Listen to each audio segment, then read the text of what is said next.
Hello everyone, my name is Saurya Kumar and आज हम लोग पढ़ेंगे NCERT class 7 chapter 8 fire front and foe English का चैप्टर है। ठीक है, और इसका एक्सप्लेनेशन करेंगे और क्वेश्चन आंसर समझ लेंगे और क्वेश्चन आंसर मैं आपको डिस्क्रिप्शन बॉक्स पे दे दूंगा। ठीक है, तो चलिए हम लोग शुरू करते हैं NCERT class 7 chapter 8 fire front and foe. इसे समझेंगे पहले हम लोग और उसके बाद इसका क्वेश्चन आंसर भी समझेंगे। ठीक है, एक तरह से ये पूरा कहानी है। ठीक है, स्टोरी है। बिफोर यू रीड, पढ़ने से पहले, कहानी पढ़ने से पहले यहाँ पे देख लेते हैं। Fire is both useful and dangerous. What is fire, how did we discover it and how do we control it. देखो, फायर जो है, जो आग जो है, वो यूजफुल भी है और डेंजरस भी है। किस मायने से यूजफुल है? अभी जो जैसे देख लो ठंडी चल रहा है तो ठंडी में आग, हाथ सेकने के लिए हम लोग आग जलाते हैं, और भी खाना पकाने के लिए और कई चीज़ों को मतलब मेल्ट करने के लिए और भी बहुत कुछ काम आता है। और डेंजरस कैसे? जंगलों में आग लग जाता है तो देखते हो कितना भयानक आग लगता है, उससे कितने पेड़ जल जाते हैं, और अगर किसी आदमी को लग गया तो वो भी बहुत बड़ी डेंजरस वाली बात है। तो फायर यूजफुल भी है और डेंजरस भी है, इसलिए इस कहानी का नाम क्या है? फायर फ्रेंड एंड फो। मतलब जो आग है वो दोस्त भी है और दुश्मन भी है। ठीक है, फो का मतलब दुश्मन होता है या एनिमी। ठीक है, फायर क्या है?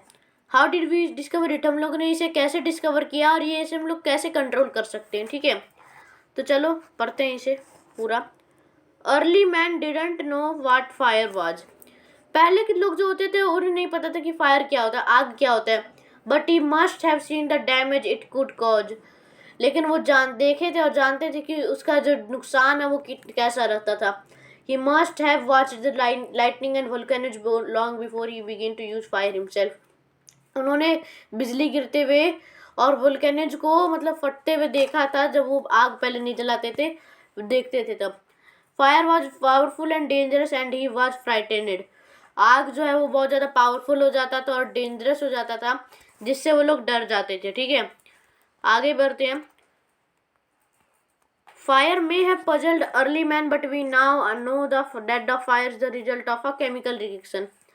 जो आग है वो काफ़ी लोगों को, काफ़ी मतलब पुराने लोगों को मतलब पजल कर देता है, मतलब हैरान कर देता है। लेकिन अब हम लोग जानते हैं कि जो आग है वो एक केमिकल रिएक्शन का पार्ट है, मतलब रिजल्ट है एक तरह से। ठीक है, when the oxygen in the air combines with carbon and hydrogen in a fuel, a chemical reaction takes place.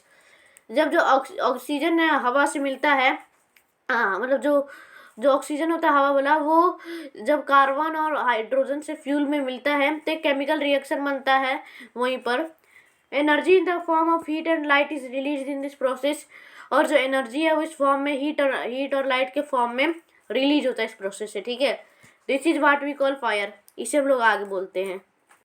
3 things are needed to make fire, fuel, oxygen and heat. आग को बनाने के लिए 3 चीज़ों की ज़रूरत होती है, फ्यूल, ऑक्सीजन एंड हीट।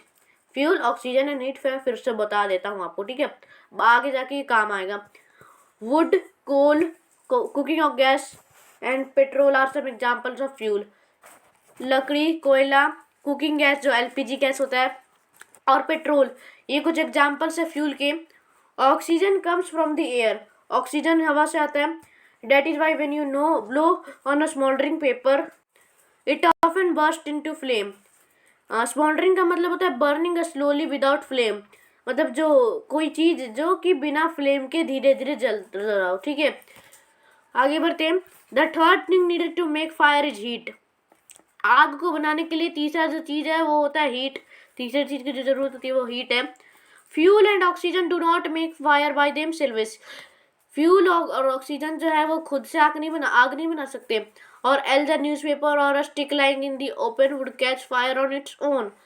और या फिर कोई न्यूज़पेपर एक लकड़ी पर लगा हो तो वो खुद ब खुद आग नहीं पकड़ सकता है। To burn a piece of paper or wood, किसी लकड़ी या कागज के पीस को जलाने के लिए, we heat it before it catches fire, हम लोग पहले उसे गर्म करते हैं और फिर वो आग पकड़ते हैं। We generally do it with the lighted match, हम लोग इसका जनरली कैसे से हीट करते हैं? विद द माचिस, विद द लाइटेड मैच। ठीक है, जब हम लोग माचिस जलाते हैं तो उसी से हम लोग कुछ भी जलाते हैं। ठीक है, every fuel has a particular temperature at which it begins to burn. हर एक फ्यूल का एक पर्टिकुलर टेम्परेचर होता है जिसपे कि वो जलना शुरू करता है। This temperature is called the flash point और काइंडलिंग टेम्परेचर ऑफ द फ्यूल। इस टेम्परेचर को फ्लैश पॉइंट या फिर काइंडलिंग टेम्परेचर कहते हैं फ्यूल का। It is sometimes said that fire is a good servant but a bad master. ये अक्सर कहा जाता है कि जो फायर है, आग जो है वो एक अच्छा नौकर है, लेकिन वो एक बदमाश मास्टर भी है, बुरा मास्टर है। It only means that fire is very useful as long as it kept under control. इसका मतलब सीधा सीधा मतलब बनता है कि जो फायर है वो बहुत ज़्यादा यूजफुल है जब तक हम लोग उसे कंट्रोल में रखते हैं, ठीक है। For instance we use it to cook our food. हम लोग खाना पकाते हैं, उसके भी यूज करते हैं। Warm our homes in winter and to generate electricity. घर को गर्म करने के लिए ठंडी में, और इलेक्ट्रिसिटी जनरेट करने के लिए मतलब प्रोड्यूस करने के लिए हम लोग यूज करते हैं आग का। But on the other hand if fire gets out of control it can be very dangerous.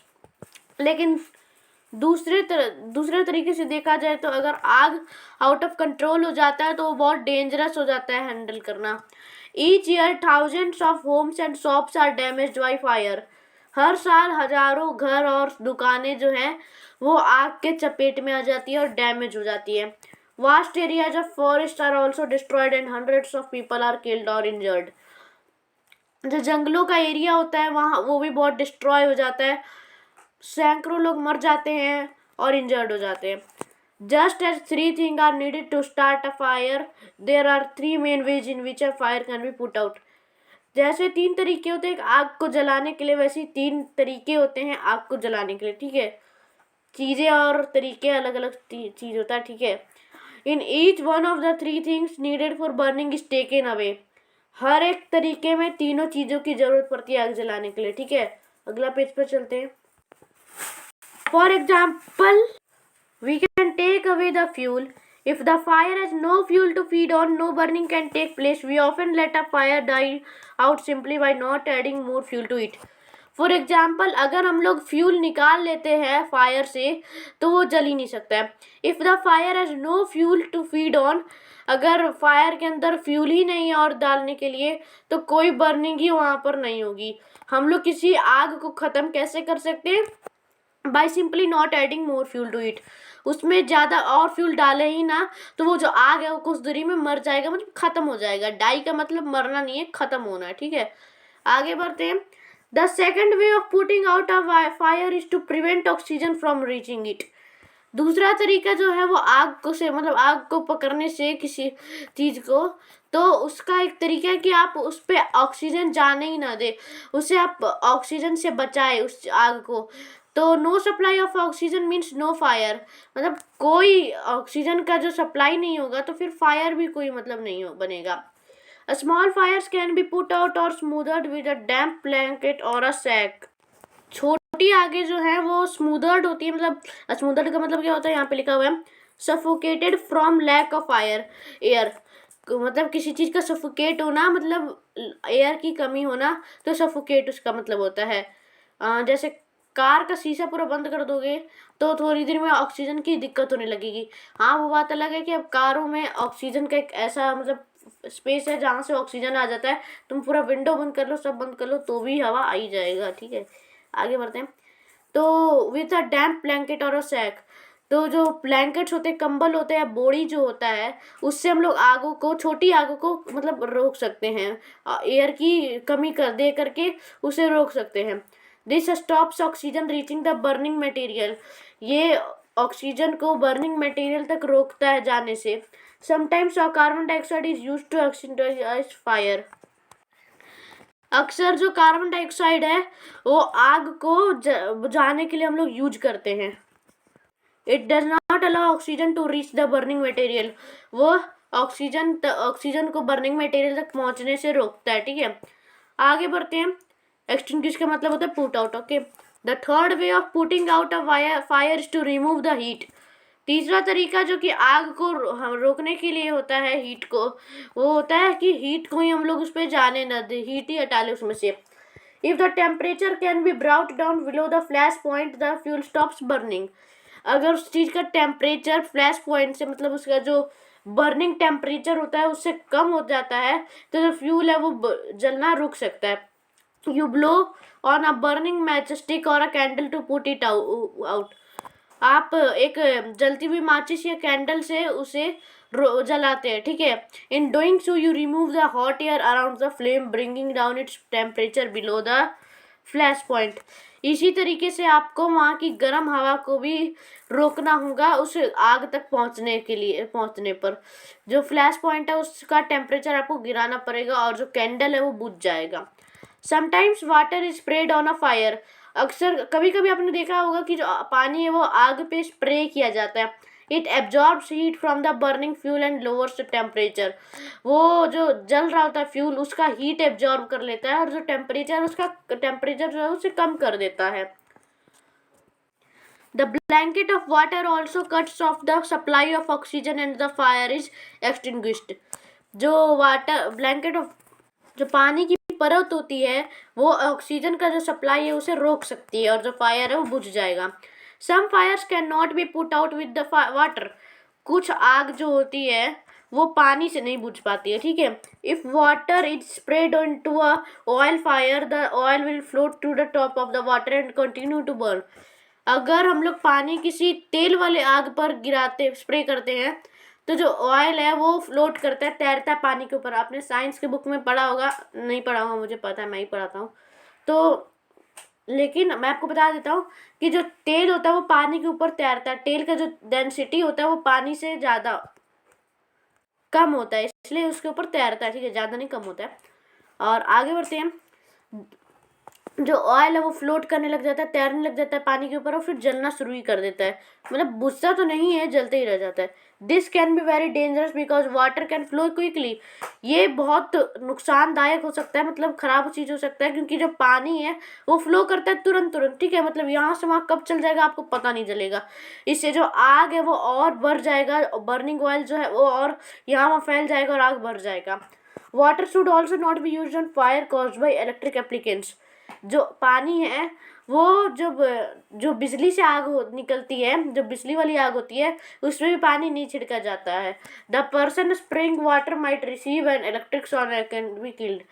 जो आदमी है जो कि पानी उस पर फेंक रहा है इलेक्ट्रिक शॉक पर नहीं, इलेक्ट्रिक एप्लीकेंट्स पर, उसे एक बिजली का झटका भी लग सकता है और वो मर भी सकता है. A carbon dioxide extinguisher is the best thing to fight an electrical wire. एक कार्बन डाइऑक्साइड एक्सटिंग्विशर जो होता है वो बेस्ट चीज़ होता है इलेक्ट्रिकल वायर से लड़ने के लिए, ठीक है. आगे बढ़ते हैं. We spend millions of rupees each year in fighting fires. हम लाखों रुपए खर्च कर देते हैं हर साल आग से लड़ने के लिए. And we spend more trying to find new ways of preventing fires from happening and getting out of control. और हम लोग बहुत ज़्यादा मतलब बहुत तरीक़ों की चीज़ों के लिए हम लोग नए नए तरीके ढूंढते हैं कि आग को कैसे रोका जाए, उसे फैलने से कैसे रोका जाए, उसे कंट्रोल से कैसे जाने ना दें. On the whole we have learned rather well to control fire and put it to good use in our everyday life. पूरी तरीके से हम ये समझते हैं कि हम लोग ने इस चैप्टर से सीखा कि आग को कैसे कंट्रोल करें और उसका यूज कैसे अच्छी तरीके से अपनी ज़िंदगी में लाएं. Long ago, there were no firemen. When fire broke out, everybody became a firefighter. बहुत पहले जब वहाँ पे पहले लोग जब रहते थे वहाँ पे कोई फायरमैन नहीं होता था, आग बुझाने के लिए कोई आदमी नहीं आता, तो कोई फायर फाइटर नहीं रहता था उस टाइम लोग जो जब हो जाता था शुरू आग जलना तो सभी लोग फायर फाइटर बन जाते थे. People formed human chains. लोग जो हैं वो ह्यूमन चेन्स बन जाते हैं, मतलब एक तरह का चेन बन जाता है उनका, देखो ऐसा, ठीक है. They still do if required. और वे तभी ऐसा करते जब जरूरत हो, क्योंकि ऐसे करने पे उन्हें भी आग लग सकता है, फिर सबको लगता है, फिर सब मर जाएंगे, तो फिर फायदा क्या. And passed bucket of water from a well or a pond to the blaze. और वो लोग क्या करते थे, बकेट्स पास करते थे पानी वाली, और वेल से मतलब कोई कुआं से या फिर नहर से उस आग तक पहुंचाते थे, पानी को पास करते थे लोगों के द्वारा. Now there are laws about building construction which ensure that space is left between the building to reduce the fire risk. अब तो एक ऐसा कानून आ गया है कि हर बिल्डिंग के जो भी बन रहा होता है बिल्डिंग, उसमें थोड़ी स्पेस होनी चाहिए किसी दो बिल्डिंग के बीच में, ठीक है. ऐसा बिल्डिंग है, ऐसी दो बिल्डिंग की दीवारें हैं तो उनके बीच में थोड़ी दूरी होनी चाहिए 1-2 फीट की, उससे भी ज़्यादा होना चाहिए लेकिन 1-2 फीट मिनिमम है. Every new building, especially a public place, must ensure observance of fire prevention norms. हर नई बिल्डिंग पे एक जो भी स्पेशली जो पब्लिक प्लेस हो, हर नई बिल्डिंग जो बनती है उसमें थोड़ी दूरी रहनी चाहिए, जिससे कि आग लगने का जो वो है चांस है वो कम हो जाए. Bands of firefighting workers with special equipment known as fire brigades are there to put out fires. जो फायर फाइटिंग वर्कर्स होते हैं उनके पास स्पेशल इक्विपमेंट होता है जिससे हम लोग उन्हें फायर ब्रिगेड्स जाने जाते हैं. वो आग को बुझाते हैं. Fire fighters are highly trained people. जो आग बुझाते हैं फायर फाइटर्स वो बहुत हाईली ट्रेंड लोग होते हैं. बैंड्स का मतलब ग्रुप होता है, ठीक है. Bands of fire fighting workers मतलब group of fire fighting workers. They possesses many skills. वे बहुत सारी स्किल्स सीखते हैं. They cut off electricity supply, knock down dangerous wall, spray water and other material to bring fire under control. वे electric supply को रोक देते हैं कि डेंजरस वॉल को जल रहा होता है तो उसे तोड़ देते हैं उस वॉल को, ताकि बाकी जगह आग ना लगे. पानी छिड़कते हैं और अलग अलग चीज़ें करते हैं जिससे कि आग जो है वो कंट्रोल में आए. They are also trained in first aid. वो लोग फर्स्ट एड में भी ट्रेंड होते हैं. सो डैट अच्छा वो आगे पढ़ेंगे, लेकिन यहाँ पे देख सकते हैं कि लोगों की चेन बनी हुई है. उसमें लोग जो है वो पानी पास करते हुए जा रहे हैं, ठीक है. हर लोग कुछ ना कुछ बाल्टियों में पानी लेकर उधर जा रहे हैं और वो आदमी जो है बुझा रहा है. 2-3 लोग बुझाते हैं लेकिन यहाँ पे एक ही लोग बुझाते हुए दिख रहा है, ठीक है. आगे बढ़ते हैं. They can help people suffering from burns or from the effect of a smoke. वे लोगों की मदद करते हैं आग से जो लोग रह रहे होते हैं उनकी मदद करते हैं. और जो स्मोक जो होता है, धुआं जो उठता है आग से, उससे उसके इफेक्ट से भी लोगों को बचाते हैं. The discovery of fire and its uses help early man to cope with nature better and gradually adopt a settle mode of life. जो आग का डिस्कवरी है वो बहुत पहले से ही हर आदमी को, पहले के लोगों को बहुत हेल्प करने लग गया था. कोप मतलब होता है डील विथ या फिर मैनेज, मतलब नेचर के साथ डील करना, मैनेज करना बेटर तरीके से और एक अपने सेटल्ड मोड ऑफ लाइफ में जी सके. Fire is still worshipped in many parts of the world. जो आग है उन्हें कई जगहों पे, दुनिया के कई जगहों पे पूजा किया जाता है, पूजनीय होते हैं आग देव, अग्निदेव आपने सुना होगा. Fire is indeed a friend but as we know it can be dangerous enemy once it gets out of control. आग जो है वो एक तरह से तो दोस्त है, लेकिन हम लोग जानते हैं कि वो कितना डेंजरस एनिमी बन सकता है अगर वो आउट ऑफ कंट्रोल चले जाए, ठीक है. कहानी यहीं पे एंड होता है. अब हम लोग क्वेश्चन आंसर पे आते हैं कॉम्प्रिहेंशन चेक पे, ठीक है. यहाँ पे आग को बताया गया है कि आग दोस्त भी है दुश्मन भी है. किस तरीके से हम लोग को कंट्रोल करना होता है, किस तरीके से हम लोग उसे दोस्त बनाए रख सकते हैं, ठीक है. अब हम लोग क्वेश्चन आंसर पढ़ते हैं. कुछ जो क्वेश्चन आंसर मैं बना सकता हूँ मैं बनाऊंगा, बाकी जो वो होंगे रिटन होंगे वो तो मैं आपको ड्राइव के लिंक पे दे दूंगा, लेकिन अभी ऑब्जेक्टिव वाले आपको यहीं पर बता दूंगा, ठीक है, जितना हो सके. चलो क्वेश्चन आंसर करते हैं. तो पहला क्वेश्चन है mark the correct answer in each of the following. यहाँ पे जो 2 क्वेश्चन दिए हुए हैं उनमें हम लोग को करेक्ट आंसर को मार्क करना है हर एक में, ठीक है. पहला क्या, early man was frightened of. पहले के लोग किस चीज से डरते थे, लाइटनिंग एंड वुल्कानिक से. The damage caused by them, fire. तो लोग किससे डरा करते थे, लाइटनिंग वोल्केनो से, जो डैमेज हो रहा है उनसे, या आग से. तो इसका आंसर होगा B, damage caused by them. जो उनसे डैमेज होता था उनसे वो लोग डर जाते थे. सेकंड है, अच्छा सेकंड एक और है. सेकंड में कोई क्वेश्चन नहीं है, एक तरह से स्टेटमेंट दिए हुए 3, उनमें से जो सही है वो आपको बताना है. Fire is energy, fire is heat and light, या फिर fire the result of a chemical reaction. तो आंसर होगा fire the result of a chemical reaction, ठीक है. हम लोग आगे आते हैं. दूसरा क्वेश्चन है from the boxes given below choose the one with the correct order of the following sentences. तो यहाँ पे 4 दिए हुए हैं, इनमें से आपको यहाँ पे भी 4 बॉक्सेस दिए हुए हैं, उनमें से आपको बताना है करेक्ट ऑर्डर वाला बॉक्स जो कि यहाँ पे सही हो. यहाँ पे हर चारों में अलग अलग ऑप्शंस पे ऑर्डर दिया हुआ है, ठीक है. करेक्ट ऑर्डर जो भी होगा वो आपको बताना, ठीक है. चलो देखते हैं और समझते हैं कौन सा होगा पहला और कौन सा दूसरा, तीसरा, चौथा कहाँ पे आएगा. प्लेस उनका कौन सा रहेगा, ठीक है. देखते हैं. देखो डैट इज फायर, ये जो स्टेटमेंट है ये थोड़ा लास्ट वाला लगता है कि ये कोई रिजल्ट बता रहा है कि ये फायर है. अब केमिकल रिएक्शन टेक्स प्लेस, मेरे हिसाब से सेकंड थर्ड में आएगा, पहले फर्स्ट ढूंढते हैं. Energy in the form of heat and light is release, oxygen combines with carbon and hydrogen. तो इसका आंसर होगा गाइज फोर्थ वाला। देखो कैसे, पहला होगा oxygen combines with carbon and hydrogen, ठीक है, ऑक्सीजन कार्बन और हाइड्रोजन से मिलता है। फिर हमारा सेकंड पे ही आएगा a chemical reaction takes place, एक केमिकल रिएक्शन वहीं पे बनता है। और फिर जो हमारा थर्ड है वो थर्ड पे ही आएगा, ठीक है, energy in the form of heat and light is release, जो एनर्जी है वो अपने हीट और लाइट के फॉर्म में बन के रिलीज होता है। और जो फर्स्ट वाला है वो फोर्थ में आएगा, ऑर्डर में फोर्थ में आएगा, ठीक है, सीक्वेंस वाइज में फोर्थ में आएगा, दैट इज फायर, ठीक है।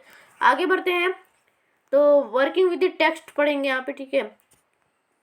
अब यहाँ पे आते हैं तो हमारे पास 3 क्वेश्चंस और हैं जिसमें वही बुक से ही है। पहला क्वेश्चन है what do you understand by the flash point of a fuel, fuel के फ्लैश पॉइंट से आप क्या समझते हैं। सेकंड का पहला है what are some common uses of fire, fire के कुछ कॉमन यूजेस बताइए।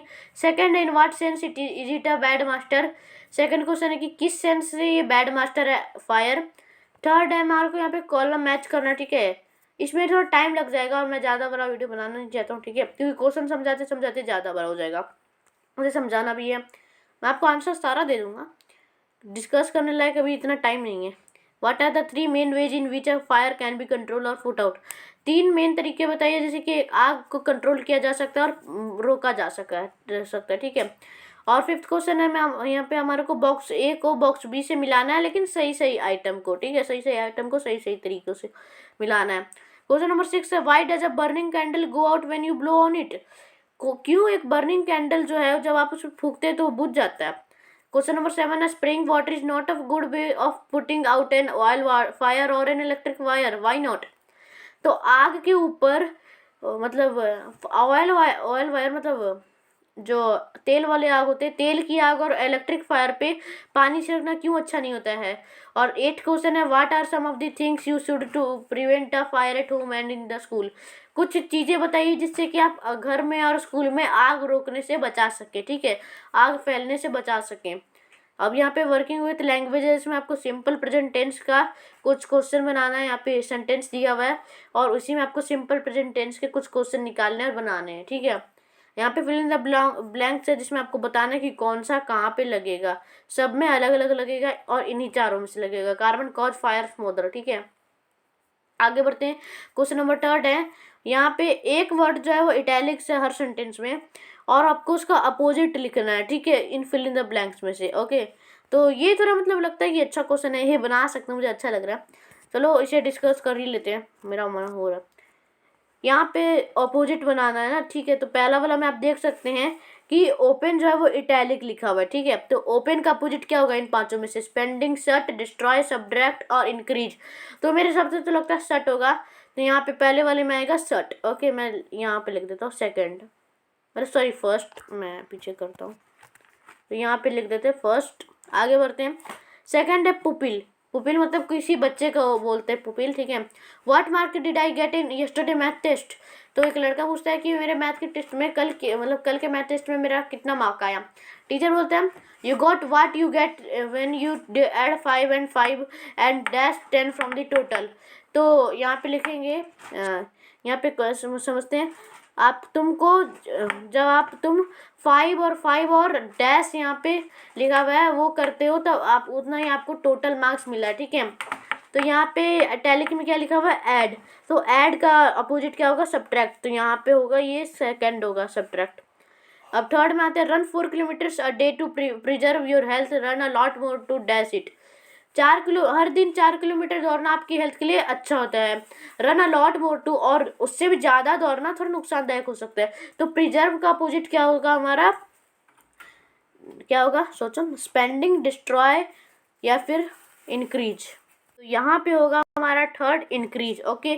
फोर्थ आते हैं for doctor advice to lean and lanky patient to reduce his weight further, be sure he is doing it to dash his income. एक doctor जो है वो advice देता है क्लीन और लैंकी पेशेंट को कि वो अपना वेट घटाए, be sure is doing it to, be sure याद रखना कि वो अपने इनकम का डैश कर रहा है, तो डैश मतलब यहाँ पे रिड्यूस है, इटैलिक लिखा हुआ है, तो रिड्यूस का जो अपोजिट होगा वो क्या होगा हमारा स्पेंडिंग, ठीक है। तो यहाँ पे होगा, सॉरी गाइज यहाँ पे मैंने गलती कर दिया, तो जो हमारा तो ये हमारा जो थर्ड है रन 4 किलोमीटर वाला, इसमें run a lot more to dash यहाँ पे होगा स्पेंडिंग इट, ठीक है। और यहाँ पे रेड्यूस का अपोजिट होता है इंक्रीज, तो यहाँ पे लिखेंगे हम लोग इंक्रीज हिज इनकम, ठीक है। लास्ट वाला जो हम लोग को पता ही है बचा डिस्ट्रॉय, तो यहाँ पे लिख देंगे डिस्ट्रॉय, ओके। ज़्यादा दिमाग यहाँ पे नहीं लगाना होता, लेकिन अगर ज़्यादा लिखे होते, 5 से ज़्यादा लिखे होते तब आपको सोचना पड़ता, क्योंकि मान लीजिए कोई दूसरा वर्ड भी हो सकता था। Use the word given in the box to fill in the blanks in the sentences below.